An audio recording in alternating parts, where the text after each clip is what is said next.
नमस्कार मंडळी, मी आहे दीपाली आणि माझ्या चॅनलवर तुमचे स्वागत आहे. मी कथा घेऊन येत आहे जखमांवरील फुंकर भाग 5. अखिल मुक्ता आणि जान्हवीला सोडायला जातो. अखिल गाडी काढतो. जान्हवी मुक्ताला घेऊन येते, गाडीत बसवते. ते जायला लागतात. मीच जान्हवी हे कोण करू शकतं? रामू काका वळून झाले असेल का? अखिल म्हणतो. रामू काका मध्ये बघून घेतात, आवाज देतात. लाईट पण चालू होता. ते सगळं बघतात, मग दार लावतात. मला वाटते कोणीतरी मुद्दाम केले असणार. ऑफिसमध्ये जळणारे कमी नाही. जान्हवी म्हणते. जान्हवी जाऊ दे ना, कशाला त्रास करून घेते? मुक्ता म्हणते. मुक्ता आली नाही अजून. थोडा वेळ समजलं नसतं तर मला बोलायला पण भीती वाटत आहे. तुला नाही मी गमवू शकत. जान्हवी भावूक झाली होती. अखिल त्यांचे बोलणे ऐकत होता. कोणी केलं असेल? ऑफिस स्टाफ पैकी कोणी असेल का? मीच जान्हवीला माहिती असणार. जर कोणी ऑफिस स्टाफ मध्ये असेल तर त्याला मी सोडणार नाही. अखिल मनातच म्हणतो.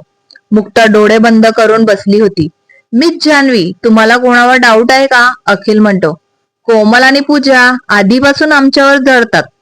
सागर सर आम्हाला काम सांगतात, त्यांना सांगत नाही. त्या काही काम करत नाही. गप्पा नट्टा पट्टा करणे एवढंच त्यांना येतं. दुसऱ्यांच्या चुका काढणे एवढं करतात. त्यात पराग नाही आहे. तो तर मुक्ताच्या मागे हात धुवून मागे लागला असतो. मुक्त त्याला भाव पण देत नाही. जान्हवी म्हणते.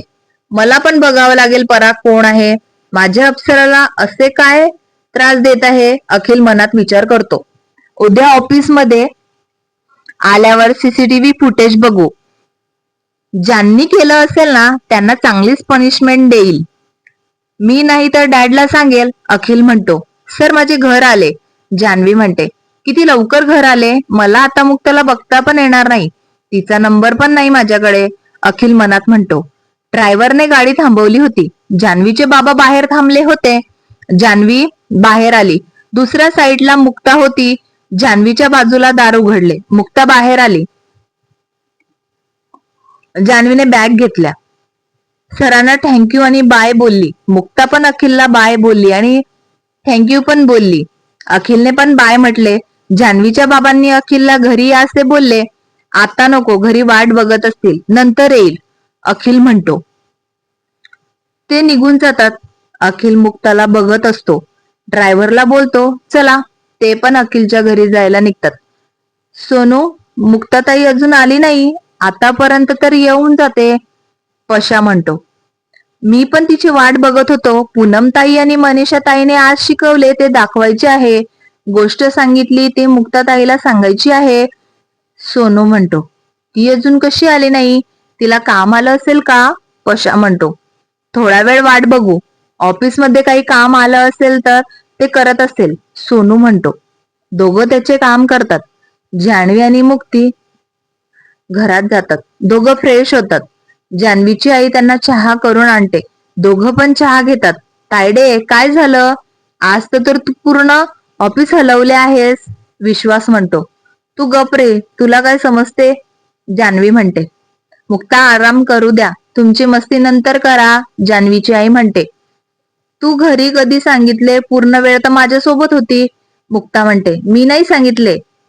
त्याने बाबाला कॉल करून सांगितले. मला मेसेज केला होता. जान्हवी म्हणते. तुला चेतन आवडतो ना, त्याला सांग ना तरी. त्याचं नाव का घेत नाही? मला हे तुझे काही समजत नाही. मुक्ता म्हणते. मला त्याचे नाव घ्यायला लाज वाटते. जान्हवी लाजत म्हणते. अगं बाई, किती ते गोड लाजते. आता तो इथं हवा होता. तुझे हे गोरे गाल गुलाबी झाले आहे. चेहऱ्यावर लाजीची लाली आहे. मुक्ता म्हणते. तू मला चिडवणार आहे का आता? जान्हवी म्हणते. आता थोडा वेळ पडते. मुक्ता म्हणते. मुलं वाट बघत असतील. माझ्याकडे फोन पण नाही की त्यांना कॉल करू. मी जान्हवीचा नंबर दिला आहे. मी आश्रमात गेले नाही तर माई कॉल करून बघतील. मुक्ता मनातच म्हणते. तू थोडा वेळ आराम कर. मी बाहेर आहे. जान्हवी म्हणते आणि निघून जाते. मुक्ता डोळे बंद करून पडून राहते. माई, खूप वेळ झाला, अजून मुक्ता आली नाही. मी जेवणाचे बघू का? मला कोणी सोबत भेटलं तर मी बनवते. मनीषा म्हणते. मी जयश्रीला सांगते, ती तुला मदत करेल. आनंदीबाई म्हणतात. मनीषा निघून जाते. मुक्ता कसं काय एवढा वेळ झाला तरी आली नाही, काही झालं असेल का? त्या विचार करतात. सोनू जयश्रीला बोलव, मी बोलवले आहे ते सांग, आनंदीबाई म्हणतात. सोनू जयश्री जवळ जातो. जयश्री ताई, तुला माईने बोलवलं आहे, तुझ्याकडे काहीतरी काम आहे, सोनू म्हणतो. बाकीच्या मुलांकडे निघून जातो. जयश्री माई जवळ जाते. माई, तुम्ही बोलवले का? जयश्री म्हणते. मनीषा जेवण बनवायला मदत कर, तिला जास्त जेवण बनवता येत नाही, तुझी मदत होईल तिला, आनंदीबाई म्हणतात. मुक्ता आली नाही का? ती असली की जेवण बनवावे लागत नाही, जयश्री म्हणते. तुला सांगितले ते कर, तू जेवण बनवले तर काही होणार आहे का? आनंदीबाई कडक आवाजात म्हणतात. जयश्री काही बोलत नाही, मनीषा जवळ किचन मध्ये निघून जाते. आनंदीबाई जान्हवीला कॉल करतात. हॅलो माई, जान्हवी म्हणते. हॅलो जान्हवी, आनंदीबाई म्हणतात. मुक्ता माझ्याकडे आहे. जान्हवी आनंदीबाईला सगळं सांगते, ऑफिसमध्ये जे झालं ते, घडलं ते. मुक्ताला सगळे का त्रास देतात? तिला कसलं सुख नाही, आश्रमात पण तिला त्रास देणारे कमी नाही. ती आज नाही तर त्यांना काम करायला कंटाळा आला आहे.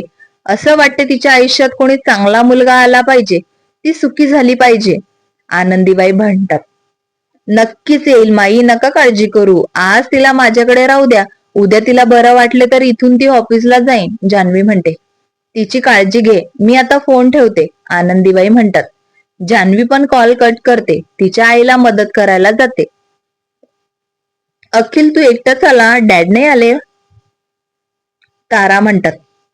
अखिल ताराला सगळं सांगतो. बिचारी, तिला त्रास होत नाही होता ना, तारा म्हणतात.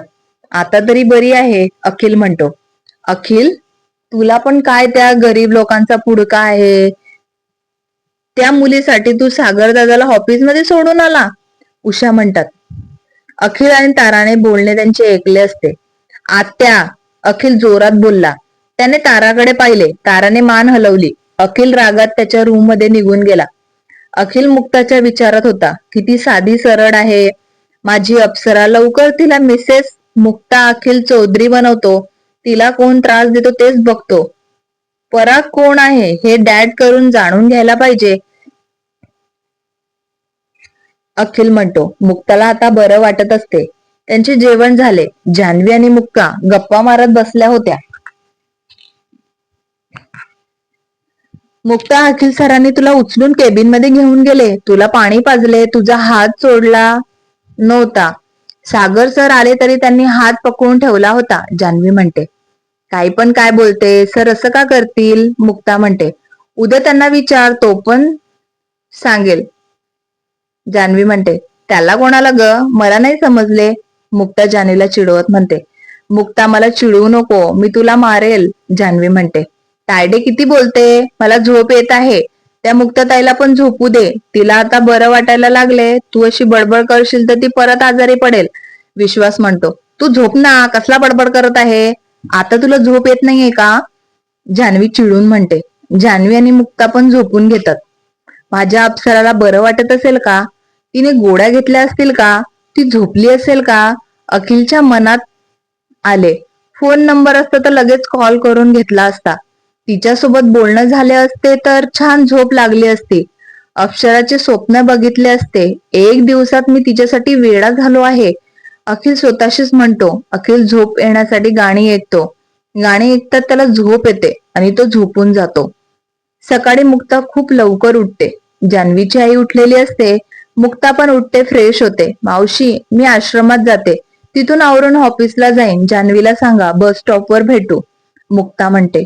थांबली असती, इथून दोघं गेल्या असत्या, जान्हवीची आई म्हणते. नको मावशी, मुलांना पण भेटली नाही, आता तरी त्यांच्या सोबत बोलून निघता येईल, मुक्ता म्हणते. बरं, नीट जा, जान्हवीची आई म्हणते. मुक्ता तिची बॅग घेते, आश्रमात जायला निघते. तिला मुलांना भेटायची ओढ लागली होती. अखिल वॉकला जायला निघाला होता. तारा पण उठल्या होत्या. उषा पण उठल्या होत्या. वहिनी, हिमानी सकाळी कुठे गेली, मला तिच्याकडे काम होतं, उषा म्हणतात. 2 दिवस झाले मुलगी घरी नाही, त्यांना आता त्यांच्या मुलीची आठवण झाली, ते पण काम आहे म्हणून, तारा मनातच म्हणतात. वहिनी सांगा ना, माझ्याकडे असं काय बघत आहे, उषा म्हणतात.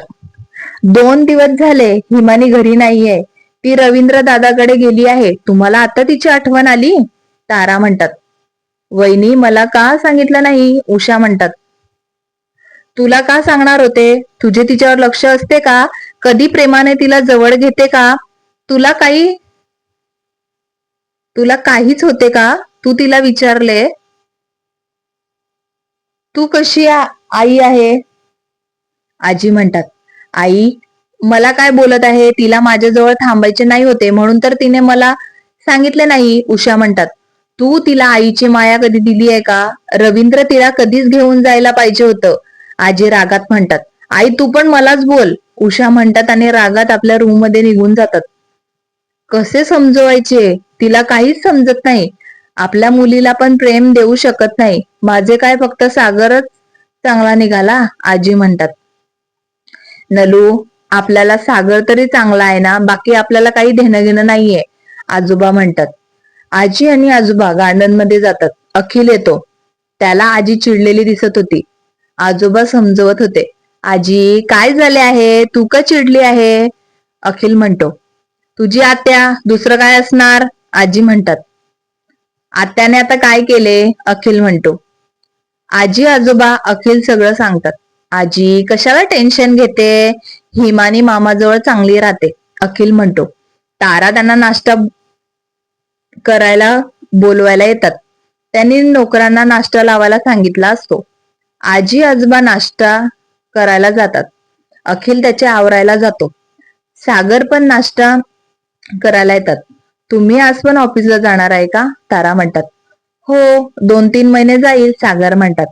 नाश्ता करून घ्या. अखिल पण येईल. आता आलाच बघा. तारा म्हणतात. सागर आणि अखिल नाश्ता करून ऑफिसला निघून जातात. मुक्ता आश्रमात पोचते. सोनूला मुक्ता येताना दिसते. तो जोरात ओरडतो. मुक्ताताई आली. कशा पल्लू? अजून मुलं मुक्ताकडे पळत गेले. मुक्ताला मिठी मारली. मुक्ताने पण सगळ्या मुलांना जवळ घेतले. मनीषा पण मुक्ता जवळ गेली. मुक्ता, बरं वाटत आहे ना? मनीषा म्हणते. आता मला बरं वाटते. आता आवरून ऑफिसला जाते. आधी नाश्ता बनवते. मुक्ता म्हणते. मुक्ता, आताच आली ना? नाश्ता बनवला आहे. तू काळजी करू नको. मनीषा म्हणते. मुक्ता तिचे आवरायला जाते. कशाला आली परत? तिकडेच मेली असती तर चांगले झाले असते. जयश्री म्हणते. जयश्री, आनंदीबाईचा जोरात आवाज आला. तुला काही प्रॉब्लेम आहे का? ती मुलगी कोणामध्ये नसते. तिचे काम करते, मुलांसोबत राहते. आनंदीबाई म्हणतात. तुम्ही तिचेच लाड करतात. जयश्री म्हणते. आता तुझे लाड करत जाईन. रात्रीचे जेवण तू बनवायचे. मुक्ता चांगले जेवण करत नाही. सकाळी ती आवरून जाईल. आनंदीबाई म्हणतात. आनंदीबाई मुद्दामून बोलल्या. आता मुक्ताचे रात्रीचे जेवण करायचे वाचले. जयश्रीच्या गालावरून प्रेमाने हात फिरवतात आणि निघून जातात. माईचे प्रेम मिळाल्यासाठी काम करावं लागेल. किती लोक आहे, त्यांचे जेवण करावं लागेल. जयश्री म्हणते. मूर्ख आहे तू जयश्री. सुखी जीवन होते ना, उगाच काम ओळून घेतले. जयश्री म्हणते. मुक्ता तयार होऊन ऑफिसला जायला निघाली. मुलांना भेटली. संध्याकाळी येते. बस स्टॉपवर जायला निघते. तिथं पोहोचल्यावर बघते तर आधीच जान्हवी आली होती. जान्हवीला मुक्ताचा राग आला होता. जान्हवी, तू आली, पण मुक्ता म्हणते. तू का निघून आली? तिथे जाऊन काम केलं असेल. जान्हवी म्हणते. मी काही नाही केले. मुलांना भेटले. मनीषाने नाश्ता बनवला होता. खाल्ले, आवरले आणि आली. मुक्ता म्हणते. मग ठीक आहे. तू पण एक मोबाईल घे ना, तुला कॉल करता येईल. जान्हवी म्हणते. बघू ते नंतर. बस आली. मुक्ता म्हणते. दोघं बसमध्ये चढतात. ऑफिसला पोचतात. पुढील भागात बघू आता पुढे काय होते. अखिल काय करतो? पराग बद्दल सागरला विचारतो का? सागरचं ऑफिसला येतो. जाणून घेण्यासाठी ऐकत राहा.